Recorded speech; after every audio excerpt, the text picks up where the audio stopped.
আজকের এই ভিডিওতে আমরা জানবো 14ই ফেব্রুয়ারি কেন ভ্যালেন্টাইন ডে হিসেবে পালিত হয়। চলো তাহলে জানা যাক।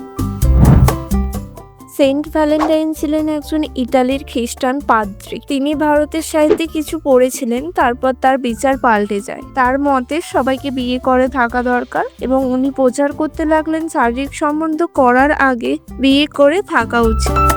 এদের মধ্যে যারা বিয়ে করতে চাইতেন, ভ্যালেন্টাইন তাদের চার্চে ডেকে বিয়ে দিতেন। এটা 20-25 বছর ধরে চলতে থাকে, কিন্তু ইটালির সম্রাট কলোডিয়াস তা মেনে নিতে পারেনি। কলোডিয়াস বিশ্বাস করতেন যে প্রেম, বিয়ে ইত্যাদি করলে পুরুষের শক্তি এবং বুদ্ধি কমে যায়। এই নিয়ে তাদের মধ্যে বিবাদ হতে থাকে। একদিন কলোডিয়াস ভ্যালেন্টাইনকে ফাঁসি দেওয়ার আদেশ দেন। 14ই ফেব্রুয়ারি 273 সালে ভ্যালেন্টাইনের ফাঁসি হয়। তারপর যাদেরকে তিনি বিয়ে দিয়েছিলেন তারা অনেক দুঃখিত হন। তার স্মৃতিতে 14ই ফেব্রুয়ারি ভ্যালেন্টাইন ডে হিসেবে পালন করা হয়।